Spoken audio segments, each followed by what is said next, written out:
guest here, Mr. Clayton Hepler. And I follow Clay for a long time, and I need to tell you, I'm a big listener. So let's do the first commercial block here of the Ground Game podcast. And if you haven't listened to that one, that's a really good one. Him and his other self, I would call him Justin Pichet, just talking about the land business and how land works and what challenges they encounter. What I really love about your journey, and I mean, you're a public figure in the land space. Meanwhile, that you've built in the past, like 2-3 years, right?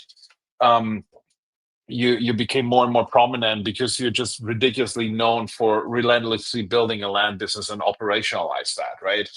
And following you and seeing what you're doing, I said, hey, we need to have you here. I want to have a deep discussion with you about systems, what it takes to really get there where you be, how to build a multi-million-dollar land business, right? Because a lot of people are struggling with that. And yeah, I'm super happy to have you here. And welcome, Clay Hepler. How are you today, my friend? Dude, it's good, man. I'm not normally in my studio. I'm in a basement studio this week. Um, and being in Denver, my sister-in-law recently gave birth to a beautiful baby girl, and so I'm out here supporting.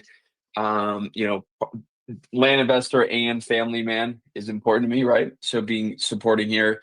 So I lugged my 19-month-old out here. My wife has been out here for a while, and so this is actually our last night here in Denver, and we're flying back to Pennsylvania tomorrow. So yeah, Tomorrow. man, it's been good but chaotic. As my COO, as I was telling you, is also out. He's in army training, reserve training. He was a formal special forces guy, and now he's in the reserves. And so, I've been signing, notarizing all these documents, and it's been absolutely a chaos machine to get all these deals closed this week. I know what it is, right? Once you delegate, you don't want to go back, right? This is what it is. Bring us a little bit into your story, like for the people who don't know you. Who is Clay Hepler? Because who's that guy? Like, just give us a little bit of a heads up, because I know like that you come from a background where maybe a lot of the people that are watching this see themselves in.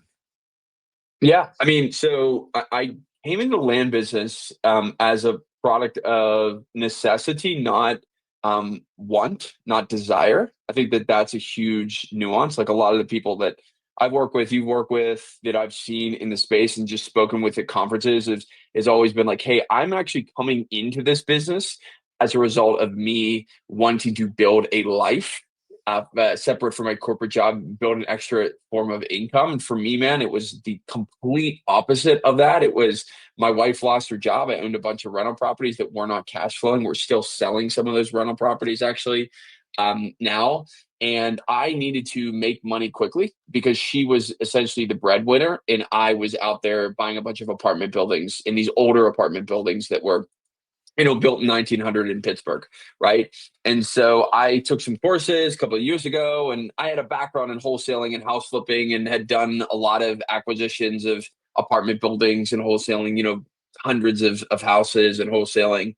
And so I had to get into this business, man. I had to make money really quickly. So it wasn't like the reason why I believe I've been able to operationalize this business and have success, outside success, is because this was not like a side hustle for me. This was a do or die.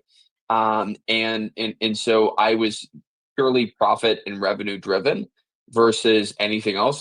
So the conversations always came down to, will this lead to more will this lead to more profit? One of my favorite stories is in the there's a British rowing team, maybe it was in the 70s and the 80s, and they were trying to compete for gold. And this is a gross generalization of the story, but you'll see where I'm going with this. So they were competing to get gold in the Olympics, and they were almost dead last in the previous Olympic Games. And so every question that they asked themselves when they were thinking about making a decision, whether it was with training, whether it was with nutrition, whether it was with how I'm changing the actual structure of the boat, is, will this make the boat go faster? So everything came down purely to that conversation. And so it made it really easy for them to focus. Is this going to make the boat go faster? And I think a lot of land investors, I'm sure we'll talk about this today, and then me specifically at the beginning of my journey, I was not asking, will this make the boat look prettier? Will these oars be more, I don't know, commercially cheap, right? Or something else besides, will this make the boat go faster? And I think once you have that orienting thought, once you approach conversations, once you approach your resource allocation with, will this make the boat go faster? Will this bring profit into my land business? All of a sudden, it really focuses you. And so I had to focus because I had to pay for my wedding that year. I had to basically pay for my life. And I was always thinking, hey, will this make the boat go faster? And fortunately it did. Fortunately it did. And I'm standing here today as a result of that, but that was never lost on me as I continued to scale. It was never lost on me the fact that I have to drive profit. I have to focus on the right things. And it's not always about the obvious things, right? Will this make the boat go faster? Sometimes it's not about just getting more leads through your system, right? I know you talk about dispositions a lot. I think that finding the right partnerships, whether it's through funding, whether it's through bringing team members on, whether it's through hiring a consultant, whether it's through the right software system, those things can be the critical priorities that you need to focus on in order to make the boat go faster, right? One of the big things recently with us is I hired a COO and a transaction coordinator. And dude, we were doing well this year, but we weren't doing as well as we could have been doing. And I look back, and we're closing 30 deals in the next 2 weeks. And these are deals that we're doing a bunch. Some are bigger deals. We just bought a deal in Dallas, buy for 255, sell for 855. Commercial deal, apartment zone for apartments. We're doing subdivide deals that we're crushing it on. I hear a lot of people poo-pooing the land business or saying, "Hey, things are hard. Life is hard." Yeah, life is hard, right? It takes a lot of effort to get outsized returns. But I was also always thinking the thing that makes the boat go faster is more leads, better acquisitions team, better lead manager. Yeah, that's important depending on where you are in your business. But for me, my thing that made my boat go faster, this was 3 months ago, was a transaction coordinator. Was hiring the right transaction coordinator, and all of a sudden, the thing that actually made the boat go faster was not doing more deals, right? It was not having more profit per deal. It was having an increased velocity per deal, Yeah. right? It was closing the time, dude. It was taking us 77 days to close a transaction on the buy side, which is insane. I wasn't looking at those numbers. I became a little bit lax. We were still doing well. We were making money. And all of a sudden, when we hired this transaction coordinator, dude, we started closing more deals. We started getting deals through our pipeline faster. And that is the things that actually matter. It's all these little levers, but knowing the right way to allocate your resources. It's not as simple as just saying, like I said, just get more deals. Now, this is kind of a little far from the story, right? Right, Dude, but this. I really love it because like uh, being in this, I'm like in the business for 6 years now, right? And I've coached for other coaches. We coach a little bit here what we are doing, right? And what I always see is that people get distracted. And this is what I really like about you. You're so laser focused, right? You just like say, hey, I need to bring revenue in, I need to bring profit in, and I just structure every decision after that. That's like your North Star, right? Like where every decision leads to that. Does it bring us closer to the goal? And what I see a lot is that land investors, especially right now, where we're in a little softer market, right?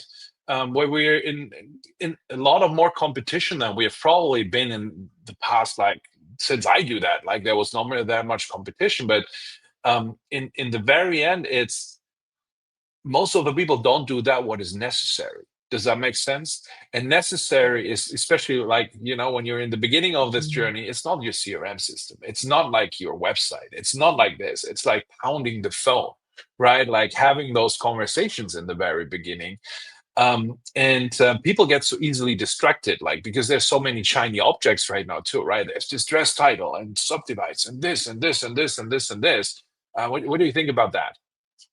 Well, I think actually, I've thought a lot about like there is there is a sequential way of operating, right? Like so, you wouldn't put like three plates on a bench press the first time you go into it, go into the gym, right? And so I think that the optimal way to actually scale this business is the optimal land business to me is a land business that makes between $500,000 to $1.5 million per year with 50% margins between 3 to about 8 people on staff. Your cash conversion cycles are anywhere between 3 to 6 months, and there's less than 10% of dependency on the CEO, right? So, what does that actually look like tactically, right? You might be doing 4 to 5 deals a month. You're making 20K per deal. Like that's actually not that difficult to get to, but having that clarity of knowing the goal matters. Because why? Because all of a sudden you hear like distress title, you hear subdivides, or you hear I'm going to do this, or Clay did this. I hear he bought this commercial lot, so maybe I should go after commercial, deals.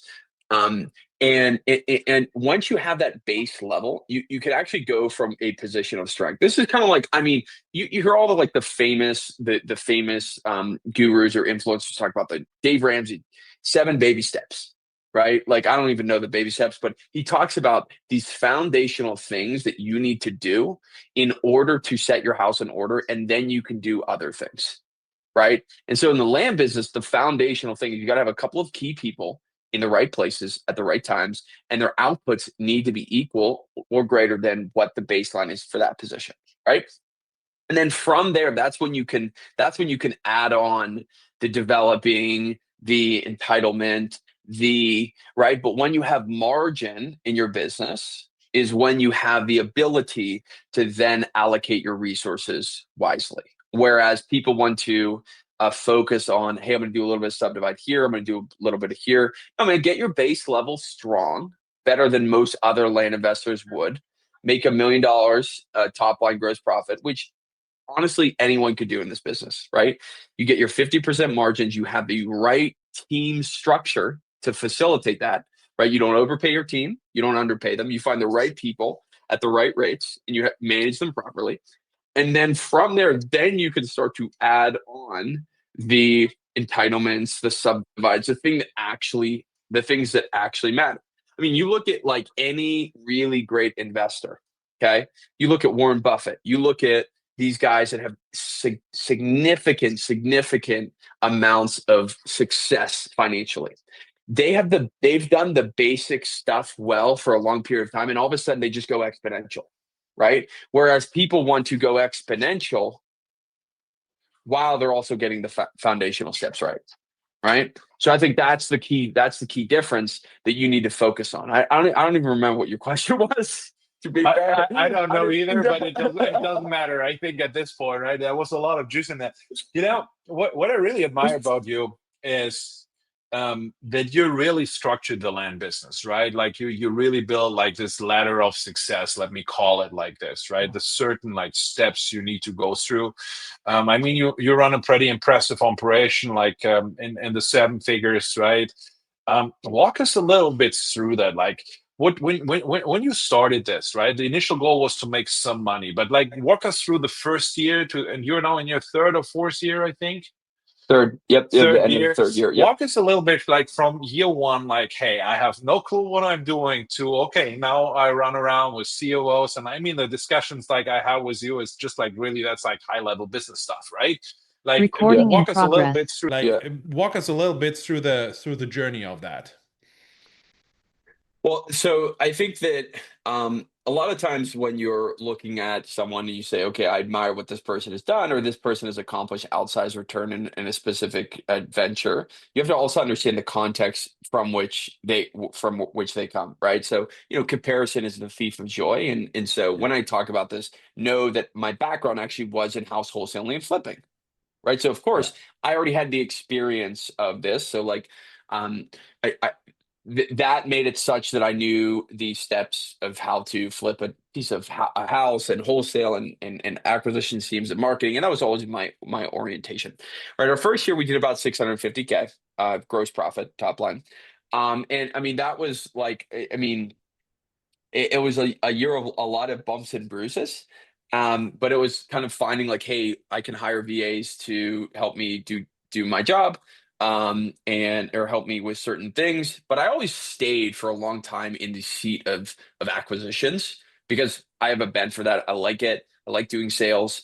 And frankly, I think that most founders should stay in that position as long as possible, until they find someone that's frankly better than them, or they can always think of like they can always think of, hey, this trade that I'm making by hiring someone is going to give me a higher dollar per hour. The way I always thought about it, specifically in the first year, right, is we're very limited, right, by the profit that we bring into our business, so we have to be um, thoughtful about how we allocate it. So at any level of the land business, right, you trade a lower dollar per hour task, and usually that's through who's right, for you to go into a higher dollar per hour task. And so when people talk about prioritization, they're like, I've always like, why did I do better in my first year and my second year than maybe another person would, right? Is because they're making a mistrade, right? They trade a dollar per hour task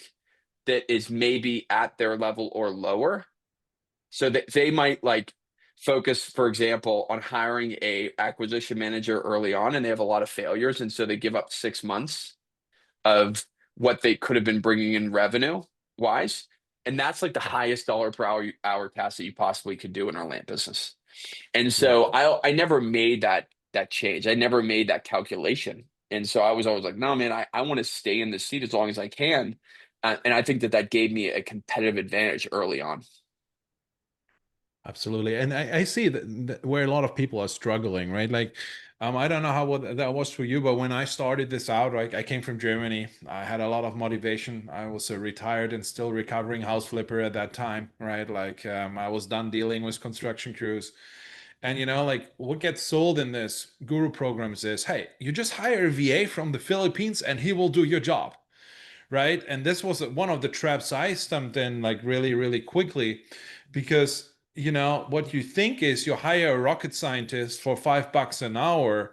What you really get is you get somebody that's worth $5 an hour, and you need to tell them what they do, right? And then we try to delegate like really early in the process, like really high dollar tasks. Like for me, like the most valuable task, like especially in the beginning, are two things. It's market selection, and the second one is acquisitions, right? You need to be in the right markets, have the right data, which was back in the days much harder than it was today. But like then you delegate those tasks to a third party and are like, oh my God, nothing is working, right? Because they're not closing deals, and they're because why does that happen? You steal yourself out of the responsibility without really properly hiring, right? And this is where I see a lot of people struggle by time, right? Like because we outsource too early, try to delegate too early, but don't give like a clear picture of how that should look like, if that makes sense, right? Yeah, it makes perfect sense. We tend to, at least I see, people tend to delegate executive functions to administrative positions, and that's where they get, particularly poor returns. Also, like managing is a skill, and knowing how to compress like performance gaps, even if it's a VA, is a skill. It is a skill, and it takes practice. It takes time to get good at that. And so, yeah, I mean, I see a lot of people hiring a skeleton crew of five, six, $7 an hour VAs, and you're like, wait, why is my business not working? Well, I think a lot of our businesses are the aggregation of the collective genius Yeah. of the people that are part of our organization. And so the smarter the people are, the more capable the people are in your organization, the higher returns you will have for everyone's time. And I think people are the highest ROAS investment in our business. We always talk about marketing ROAS, but like effectively, if you hire an incredibly intelligent person for any position, they're going to be a higher return, and it's not like just a little bit higher; it's exponentially higher. But that only matters in positions that are maybe like an acquisition manager position or a managerial position or an operations-based position, there might be like a 2 to 3x difference when it comes to a transaction coordinator or an executive assistant between someone who's good or not good. So there's always that like investment allocation that we have to make, right? But like a texter or a data scrubber or a general VA, like there's maybe a 1.5x difference. So maybe you can be a little bit more, you know, prudent in how much you pay this person, I would say. Well, yeah, I mean, I don't, I hope that makes sense. Yeah. No, and I see that as the same, like when there's this famous quote of Richard Branson, right? Like who said like they asked him like how could you found like I don't know 200 companies and become a billionaire with that? And he said, you know what I do? I have a great idea, hire the best people and get out of their way, right? And Right. this is like Yes. this is like really what it is, right? When you hire, like I think. I did that completely wrong in my first year, right? I'm a contrarian. I always do other things than other people, right? Like, so I wasn't coaching. I was my coach, like, hey, where do people do deals? They said Florida. Okay, I looked on the map. What's the furthest away from Florida? That's Washington. This is where I started my journey. And I said, was everybody doing direct mail? And I said, okay, what's different than direct mail? Yeah, you could do cold calling. So I built a call center in-house with no clue how a call center should look like, right? Burned $45,000 on that.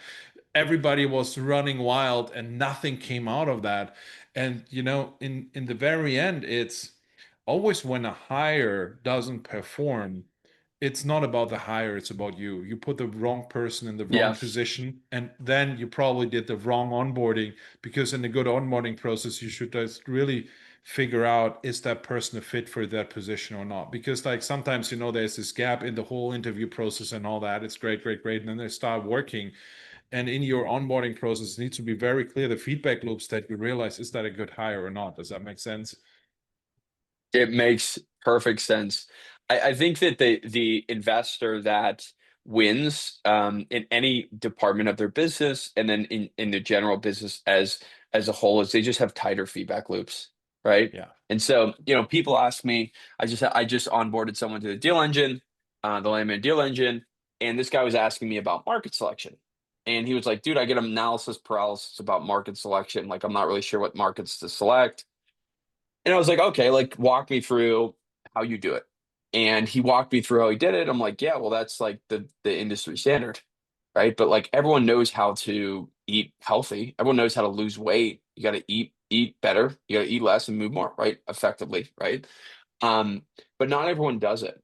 And so what are the things that actually matter? So what creates performance change, right? And the difference between someone who's good at market selection or someone who's particularly bad. We then search for answers, right? The answers we search for usually are outside of ourselves, right? Which I think is a really good original bent, right? Like I want to learn from someone who is doing this better than me. But if people work with me one-on-one on a coaching basis, or if they're in the deal engine, or this is what I do in my internal business, is the best, most information-rich data stream is the information that you have within your business.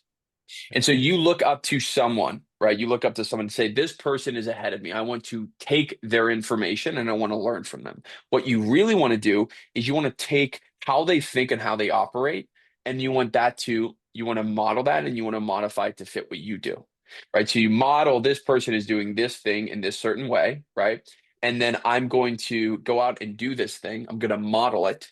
And then I'm going to take the data that my business gives me, and then that will give me a competitive advantage, right? People say land is super competitive. It's crazy competitive, like or wholesaling, or how about HVAC companies, or how about all these things that are incredibly popular now, these buying a business. And it's like, why are people still making money if the markets are so efficient? It's because someone is better at what they are doing than you. And better doesn't come from passive learning. Better doesn't come from sitting there. Like everyone knows you can read a million books, but as soon as you put the books into practice, that's when you actually learn. And so the learning, that's the active learning that exists when we have the tight feedback loops from our internal data tracking or KPI tracking, feedback from our team members, feedback from the market. Feedback from the market is really important. And that gives us our competitive advantage, and that gives us a sustainable business. But it all comes from within, not from outside. Right? You take the information from the outside, you then apply it to your circumstance, then you take the data that you get from that application of this expertise from someone else, and then that then defines how you proceed. I like that. I like that a lot. Let's shift a little bit. I know, you have compartmentalized the business a little bit, right? So from that really step, I've never done a deal, to I run a multi-million dollar land development, whatever thing, right? So walk us a little bit how your thinking is when you would start today. What would you do to, hey, I hit this next gap, and I hit this goal, okay, what do I need to do next goal, and so on. Like, walk us really from like zero to, I have a multi-million dollar land operation and drink martinis in the Bahamas. Right. Yeah. Wouldn't that be nice? I don't know. Most the thing is, it's really interesting. Like, you just work on different problems. There's a book, the book called The Goal by, I believe is Elia Goldblatt, which is about the constraint theory, which is at any level of your business, you're limited by a single constraint. And so what most people don't get out of that book is every time that you double your business, you also experience a new constraint. So how that actually looks in land investors is like, you're a beginner, right? You haven't done a deal. So there's certain systems that you need to install. There's certain constraints that you need to get through in order to do your first deal. As soon as you get from that level to the next level, you effectively double your business, right? Because you do one deal now, or you've done no deals, now you do one or two deals, right? So you doubled your business. That usually shows up in a revenue, in a kind of a revenue, a profit and loss. But I kind of view this business in five sequential steps, right? The first step is a beginner, you're a prospector, you're learning the land business. The second step is a hustler. You maybe are struggling to consistently do 1 to 3 deals per month. The next step is an operator. You might be doing 4 to 6 deals ish a month. I see most land investors are in the hustler and the operator stage, right? And the reason that they can't get through the next level is because they're a freshman or a sophomore, and they're trying to take senior year calculus or senior year history or Spanish or English or whatever class you want to say at the level that they currently are. Right, that's the shiny object syndrome. But the operationalization of the shiny object syndrome is there are certain things that you need to do at certain levels of your business, right? Then it goes to an architect, then finally a developer. So at every doubling of your business, right? So you go from 0 to 100K, 100K to 250, right? That's usually the hustler stage, maybe 100K to like 350. Then the operator stage is usually from like 300 to 750, maybe 300 to 850, depending on your maturity as a business owner. The architect stage is about 750K to 1.5 to $2 million. And then the developer is, 1.5 to 3 and beyond. So at every revenue change, there needs to be a change of how you operate the business. And like we think, because the numbers are smaller, like 100K to 500K, we think it's the same business, but it's just not. But the numbers are not that big. It's not like going from 1 to 2, but you don't have the same business when you go from 1 to 2 or 2 to 4 or 4 to 8. That's the doubling. That's the equivalent of doubling. But at our level, that's how you operationalize it. And at every level, there's a different constraint, right? So the first kind of North Star is you got to do a deal. Second North Star is I'm consistently doing 1 to 3 deals a month. There's a basket of tasks. There's a basket of things that you must do in order to consistently do that. The next thing is 4 to 6 deals per month, which obviously relates to the revenue that I was talking about. There's a basket of constraints at that level that you need to do, right? That's you start to manage people at that level, more and more people.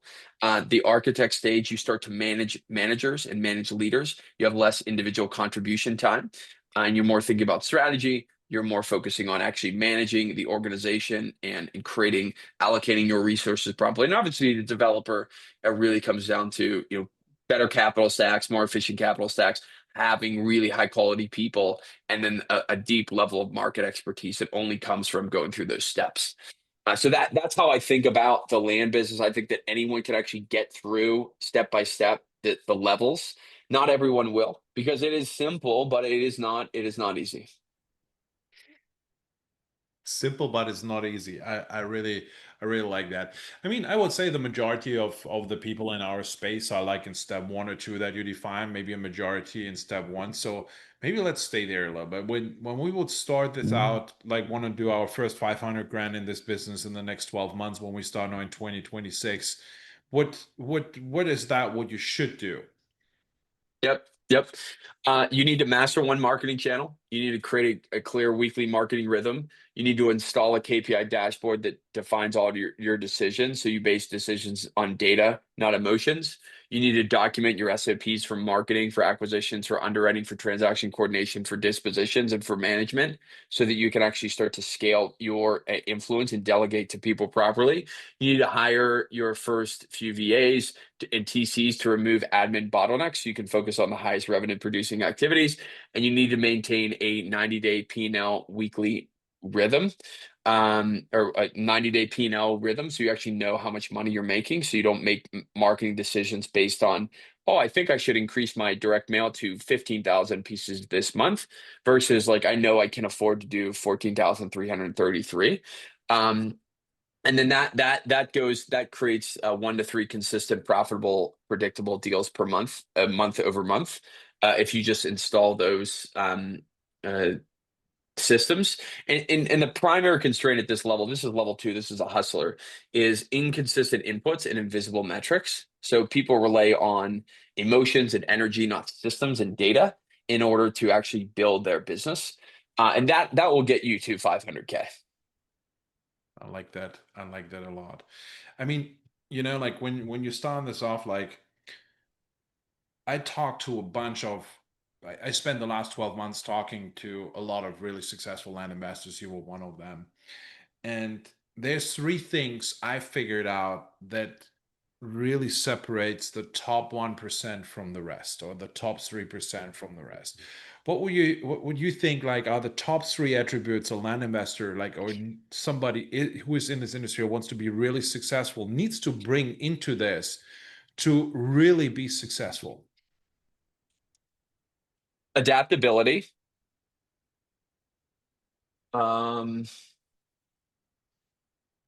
I think that hard work. I would say hard work, adaptability, like drive, like a motor, like having like work, being able to work hard, and uh, uh, uh, an ability to um stare nakedly at their inadequacies and where their business is not functioning, which is kind of in tandem with the adaptability, but being able to stare nakedly at their inadequacies in their business through the data, and then make decisions based on that, not like just keep it BAU, business as usual, like actually doing it to, um, you know, making decisions or getting feedback from the market, and making changes, not just doing BAU. I think, yeah, that's what it is. Like, for me, I worded it a little bit differently than what you said, but like the first thing is consistency for sure. Everybody I know that is running a successful operation is just consistent in what they're doing, and that contains hard work too, right? I mean, we as entrepreneurs, we have the responsibility to take care of our business, because the business feeds us, feeds the employees, and is responsible that we have make a living, right? So and in the end, when you are like the owner, you are like the DNA of the business, and everybody I know is really like consistent in their doing. They never stop marketing, they never stop like having this like standard business operations like going out, and they are unstoppable on that. Does that make sense? Like, so like, hey, when they say, okay, I'm going to send 10,000 mailers, do 10,000 cold calls, whatever it is, they're just going to do it, and they're going to do it over and over and over again. Second thing is focus. Everybody, I like, you are like a really focused guy, and you would agree, everybody that that's like Justin or Ajay, they're really laser focused on getting to the next step and don't look left and right, if that makes sense, right? It's like, okay, this is the goal.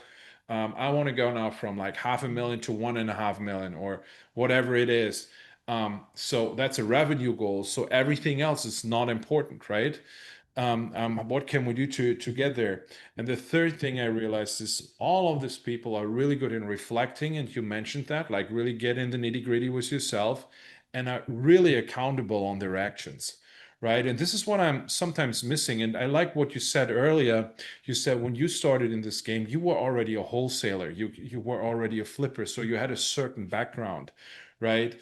And what I see a lot of times is people are starting out in this, and they don't have a real estate background, but what they expect is that they get paid in the next 30 days, and this will not happen, right? And because they compare their chapter one with like Robin's chapter 200 and Clayton's chapter 300, right, where we went through all these iterations, and then it's always like the other people, right? This is what I mean with like accountability. It's like really, when things don't work, you need to ask yourself, like, what is like going on with me right now that this doesn't work? Because when Clay can do that, or Robin can do that, or Brian can do that, right? Like everybody else can do it, right?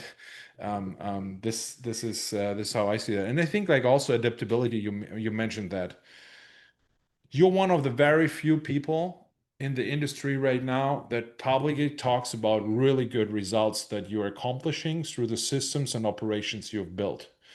I think, everybody is like, land is dead, land is not dead. In the same time, other people are crushing it. What do you think is that? Well, I would say that a lot of times the reason well, I haven't done it alone, number one, right? But how can you expect to get results when you have a team of people who it's like a skeleton crew of VAs? Yeah. Like I listen to people and I've coached these people, right? I've coached people on a one-on-one basis that I was saying, look, man, like you got to change your team up. You got to get better people in here. Look, my business has gotten so like in the last 90 days, it's gone exponential. And it wasn't because of me. It was because of the people that I brought in. So it was because of you, but that's a different thing. Like Well, I know. okay, okay. But, um, that's good. But it's the unlocks that I've found in my life, Robin, have always come from who? Mhm. Oh, that's Now, a good I've one. given myself permission to do that. I've invested in coaching. I've invested in tons, like literally tons of coaching, the right people, being around the right people, connecting with the right people, intentionally building relationships with those people, and then bringing people in my organization. But man, I got a group of good people on my team. And it wasn't always like that. It wasn't always like that. And it's interesting when people say the land business is hard, they're pointing every finger everywhere else but themselves. And usually the people that complain are those people. And I would ask them the question is, tell me about your team. And they'll be like, well, dude, I can't find any good people. Well, man, I've just been at this by myself so long and I just haven't been able to get the results. And look, your recipe for success is not the same one than everyone else's. Now we've operationalized how to go from one stage to the next. But that doesn't mean at stage two, maybe you got to bring on the VA and the TC and the EA on stage one, man, because you don't have the time. Right. And so I think it all comes down to relationships. Like actually, and the you mentioned Sir Richard Branson, man. If we can't learn something from Sir Richard Branson, man, we're not fit to be a business owner. But it always comes down to your people, man. When people get results, it's because they have better team members. I've never seen a one-trick pony, or they might be super rare, but a one-trick pony that has sustainable success in this business, or even success at the beginning, right? So that might be you have to find the right person to pay to get their mentorship, right? You might have took the wrong course, right? You might have partnered with the wrong person. You might have hired the wrong person. But at the end of the day, the competition doesn't matter when you have a group of absolute beasts, absolute alphas. Because here's how you can break this belief. Imagine you bring Elon Musk onto your team. Do you think he's going to have a problem with competition? Do you think he's even going to complain about competition? Even if he had no money, would he? No, he would crush it. He'd be the best one in the entire business. So it comes down to the capacity of the entrepreneur. And a lot of times that comes down to the relationships and the people that you surround yourself with. And that comes down to the groups that you're a part of, the people you connect with, the mastermind calls like this, but also the people that are part of your team. Absolutely. And I think that's a huge distinction you bring there. And a lot of times things don't work because of ego, right? Like it's like one of my coaches said me, you know what, ego stands also for neglecting the existence of God. This is what like what it stands for.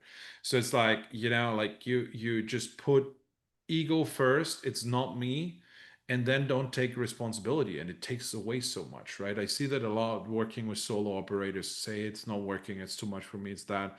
Yeah, but it's really because you don't want to go and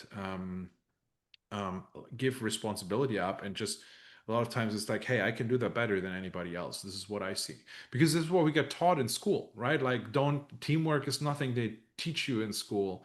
Relying on others is not nothing they teach you in school. You write your tests by yourself, right? Like this is what it is. This is what you get in your brain. So it's like a big thing you need to break through, I think, to really build something substantial.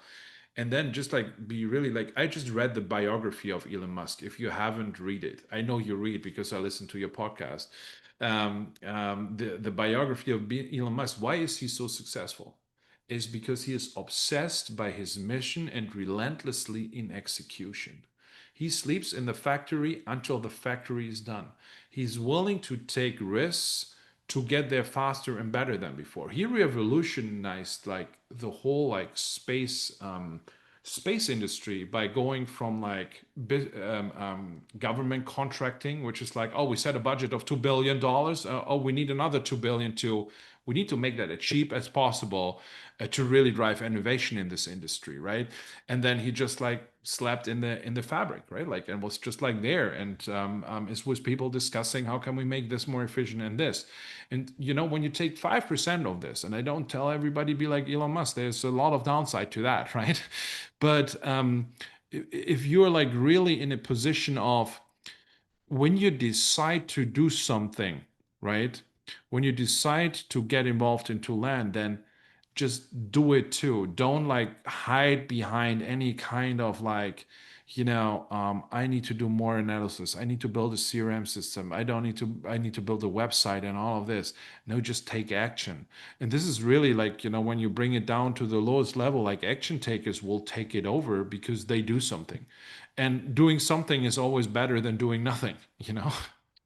We've all met the guy or gal that we meet in person and we're like, this person can't fog a mirror and their business is 10x as big as mine. Yeah. And it's not, they're like, yeah, no, man, I'm not the brightest person on the block. Like, but I know what I need to do. I know my circle of competence. I know where I need to go. I know I need what to do. And I work really hard and I make it happen. You're like, Yeah. shoot, man, I got a lot to learn from you. Right. Yeah. So yeah, I'm completely with you there, Robin. And another thing I really like you said is like the circles you're in, the people you surround yourself with, right? Like, I don't know how your journey was, but my mom said once to me, it's like, Robin, it's always interesting when I come to one of your birthday parties, there's always different people than the year before. And like when she said that, I realized, yeah, it's really like that, because you need to be really careful when you go on your journey. Who has the permission to speak in your journey, right? Who has the permission to influence you in your journey? And what do you feed like your brain up here with, that you can really get there where you want? Because like part of this is my friend Trevor Mock, he's the CEO of Carrot, right? He always says this: your business will never outgrow your identity, right? So, and when your identity is like here and you want to build this business, you will never get there because it's first on you to become that person that can own a business like that. And what does that mean? It means to change things, right? It means like to have different belief systems. It means to maybe trust more here. It means to take risks or whatever it is.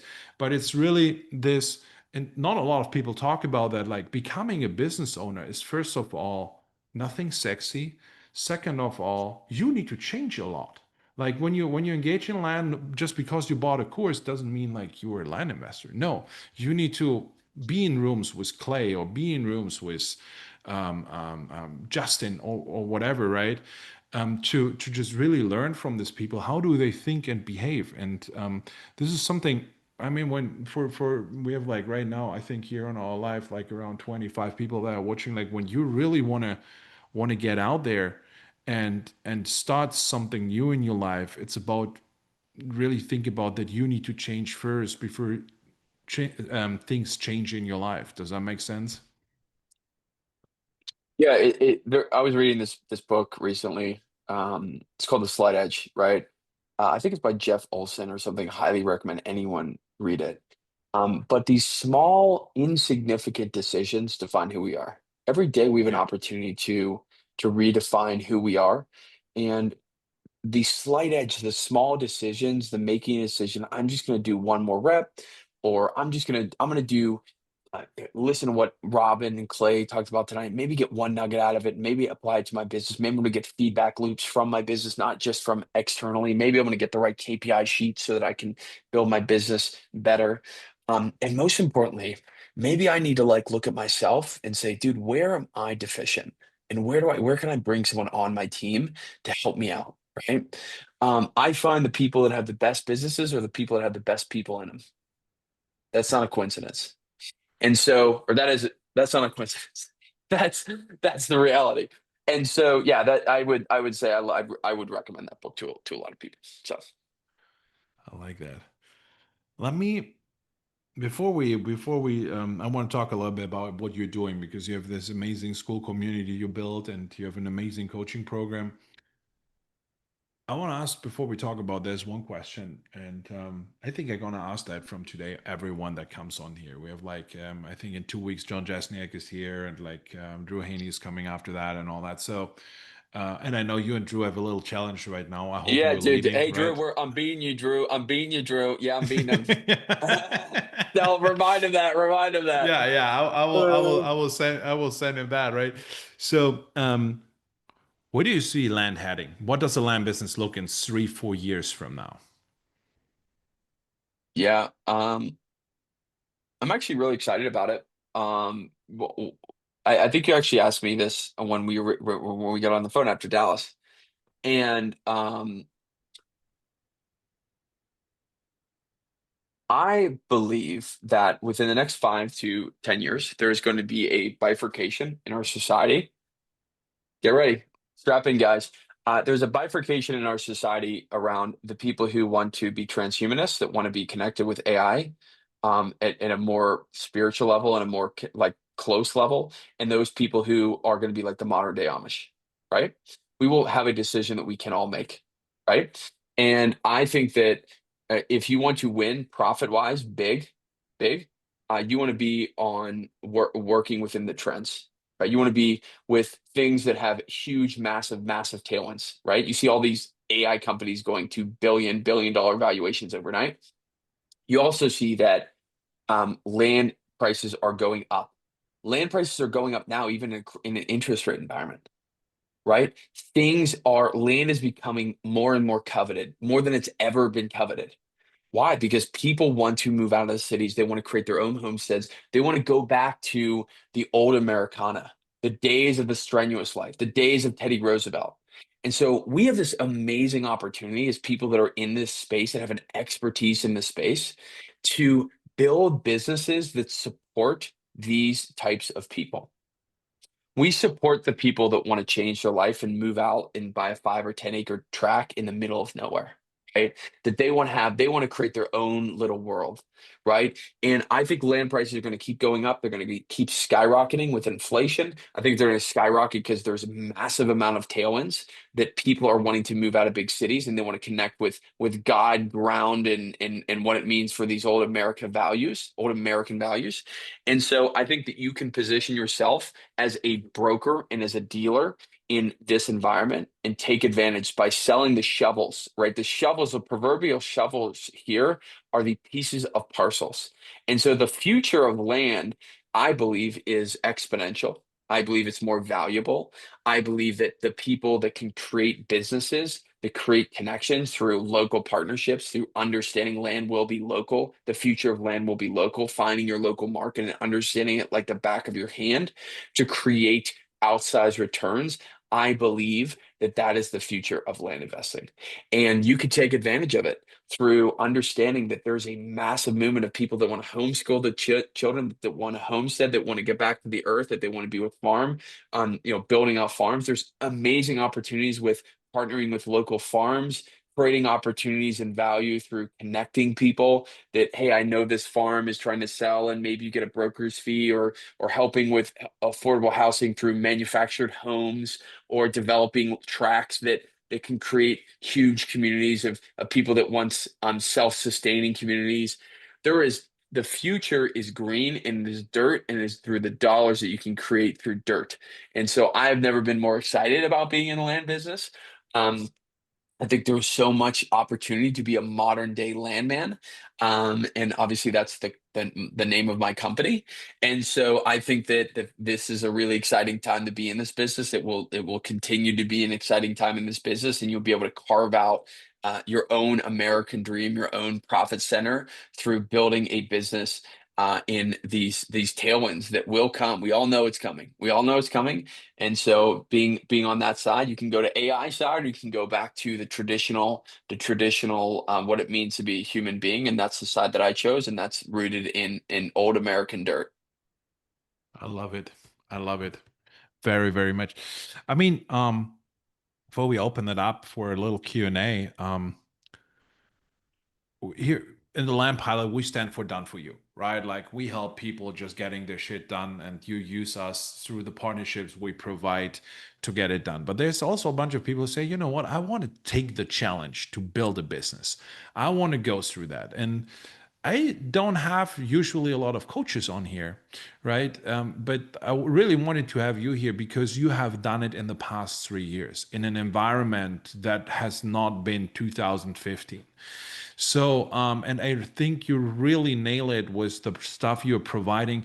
Tell us a little bit about your coaching program and what you do there and how you help people.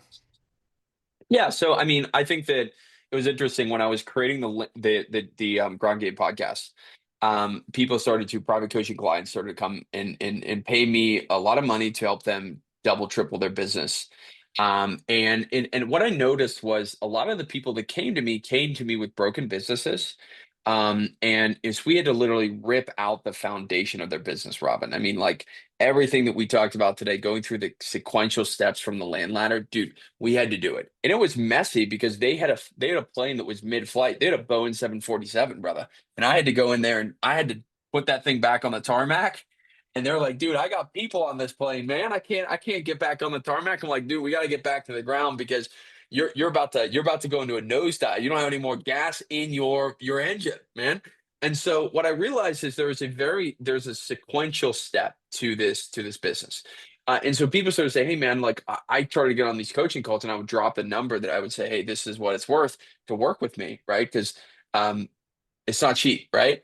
To work with me one-on-one because I have a successful business and I do this. I love coaching. I was a high school coach. I coached lacrosse. I coached elementary school kids. I also used like summer camp for lacrosse because I played lacrosse in college and I loved it, right? But like, I have a profitable business and we live in a capitalistic society. And so I wasn't going to sell my time for a number that it made sense for me. Everyone would do that in their circumstance as well, right? So more and more people kept booking these calls with me and say, dude, like I want your help, but I said they can't get there. And so what I realized is the majority of the land community is stuck in the hustler stage that we were talking about earlier and the operator stage, right? But I mean, there are beginners, plenty of beginners that want to get in, but they don't want to just have the passive. I'm watching a bunch of videos program, right? They want to have, dude, I need implementation help because that's what actually moves the needle. Like I can watch a video all day, but we get better through action, dude. I can watch someone squat 450 pounds all day. It's not going to help my legs grow, right?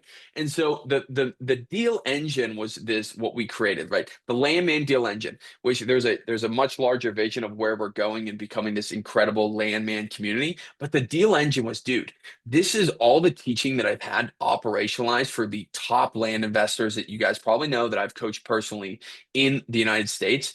And we're going to help operationalize it from the beginning. And so we have 2 amazing coaching calls per week. We have access to an incredible curriculum that's rooted in the same way that you go from I'm a freshman to a sophomore to a junior to a senior. Dude, you can go into, if you're a junior right now in your business and you want to get to be a senior in high school, we can help you with that. If you're a freshman and you want to go to being a sophomore, we can help you with that because there's a sequential way of doing things. Just like a coach can coach a 5-year-old can coach Lionel Messi on a really good soccer coach. We can do that same exact thing to help you get to the next level. So we want to add 1 to 3 extra deals to your business at the end of 6 months. It's a 6-month. Obviously, there's a longer term, but it's a 6-month to start. We want to make sure that you are the right fit for us and our community because we're building this incredible community. But we have a strategy call below. You can book a strategy call directly with me. It's a 45-minute strategy call. It's completely free. There's no strings attached. We'll build out your implementation plan for 6 months. If you decide at the end that you want to work directly with our team, awesome, guys. If not, no big deal either way. But you'll still come away with that call with true value. And I'm sure that it's dropped down below. You can book a strategy call appointment with me there. And I'd be happy to help dissect your business and come away with some serious implementation help from that call. I love it. I love it. And if you want to spend some time with Clayton, it was like you should just like sign up for that, because he will provide value. Like we met in Dallas the first time in person and had like an hour of a call. And it was a really great call, like a lot of like stuff going back and forth. So, if you have the chance and opportunity to connect with somebody on that level who gives you value for your business, that will be 45 minutes pretty well spent. Um, Dude, I thank you so much for being on here. If you have a couple of minutes, then I'm let's down. open up for some Q&A here. I know we have Glenn, Brian, and Harold still here. Guys, use the chance. If there's anything you wanted to ask Clay, wherever you have been in the journey, just use it right now. I mean, I have his phone number, but you probably don't have it, so you can't ask him again so quickly, right? Nothing. Like everybody's still blown away, right? Like that's what it is. Okay. Good. Clay, with that said, I think everybody's just like, okay, let me digest all of this, what they were talking about there, right? So thank you so much for being on. I know you need to catch some sleep, right? Probably because the baby is crying all night. And guys, we have right now 4 more slots open for the Land Autopilot. If you want to get one of those, we will raise the prices next year, and we will next year just have 20 openings throughout the whole year. So if you want to sign up for a strategy call with me in the very back end, right? Just do it right now. Brian was on one yesterday. This is what I know, right? Brian, was that a good call? Did you get some value in that? No, it was great. Yeah, it sounds wonderful. I I appreciated like it. it. Thank you. I like it. So, and with that said, Clay, thank you so much for being on. Thank you so much for jamming. And I think we can just like talk for forever and could have those conversations. But let's do it another time. Maybe we just repeat that in one of the next months. And thank you so much for being on. And I say, everybody, good night and see you next week.